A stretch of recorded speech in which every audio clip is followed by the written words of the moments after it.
Hello, amazing artists. Welcome back to the online Bonner Art Studio for e-learning. This is Miss Deese. Today's lesson is going to be for our oldest 3rd through 5th grade foxes.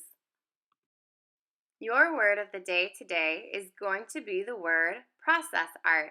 Remember that process art is any type of artwork that is focused on the steps that you take to create and is not worried about what your final product will be. Process art is all about the experience you have while creating. While you create today, you will need the following: a piece of paper. It could be drawing paper, copy paper, watercolor paper, scrap paper laying around your house. Any type of paper will do. You'll need a paintbrush. It could be large or small.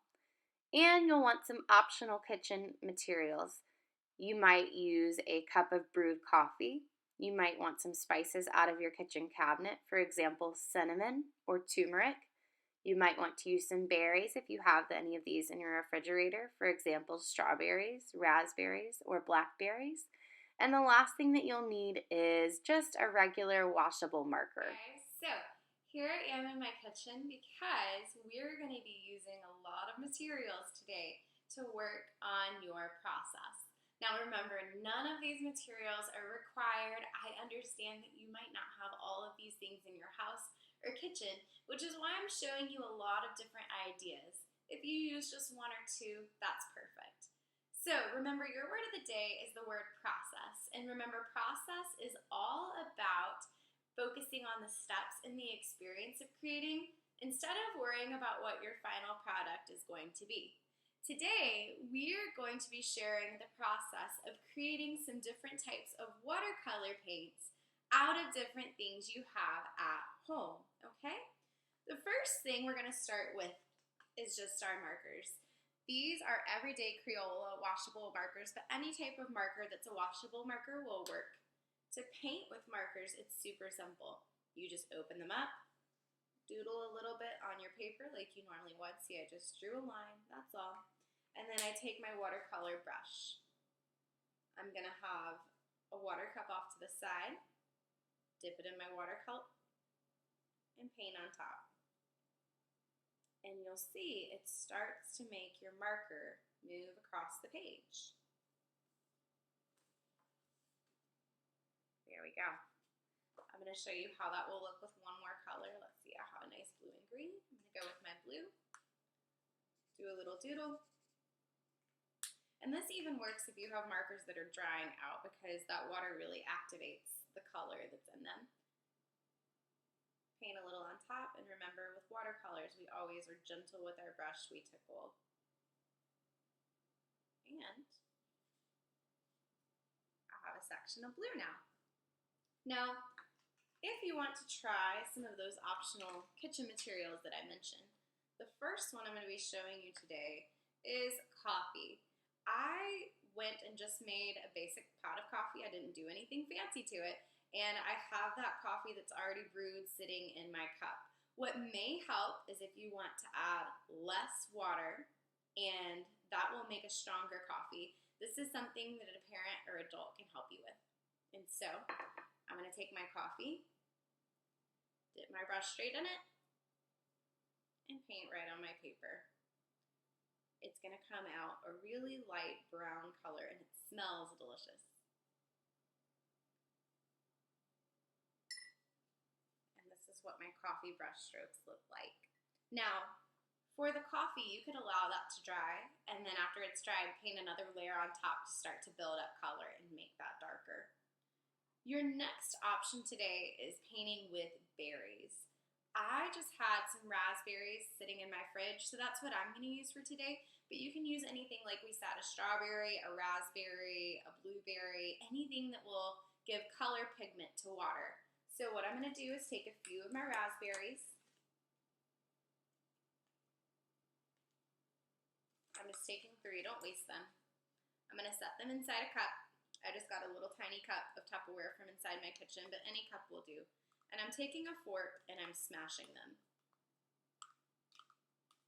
Then I'm going to head over to the sink to pour just a tiny bit of water inside.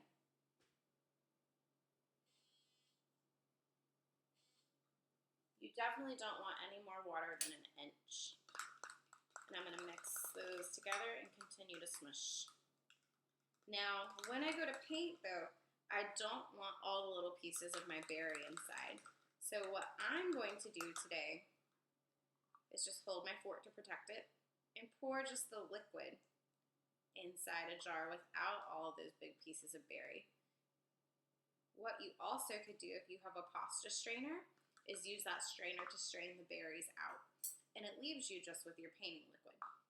I'm going to take my brush, make sure it's been cleaned out since I used my coffee, dip it into my berries, and paint. And depending on whatever berry you use, that's going to change the color that comes out. So for raspberries, you're going to get a really light, pretty pink. And this is what that will look like. I know it's kind of hard to see. Your last option for today is to get out some of those basic kitchen spices like we mentioned. Cinnamon, turmeric, or different spices that show a color. And you take these spices and you're going to put them into a little container. I made some cinnamon paint earlier, so I'm going to rinse that out to show you how I do that again.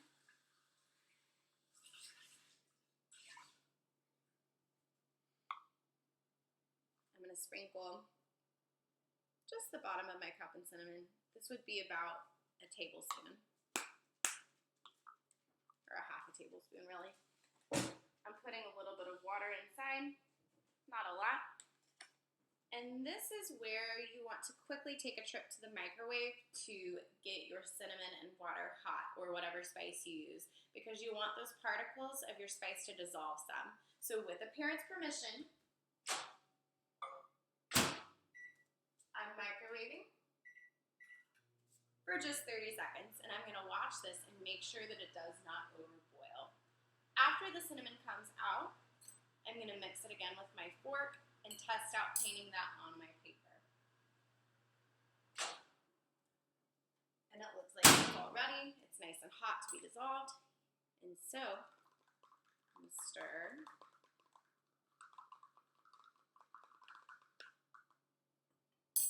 Get my paintbrush, clean it out from the last paint from our raspberries, and then paint with my spice. And if there's still a few little particles of your spice that are showing up in your paint, that's okay. And I'm going to switch over to the turmeric paint that I'd already made earlier. My cinnamon created a really soft brown, and this turmeric shows up really bright. It's cool. It makes a nice yellow. I'm going to show you my two new paints there. So friends, today when you go to paint, I want you to be focusing on the process. I'm not worried about what your painting is going to look like. I'm worried about you experiencing making your own types of watercolor paint, okay?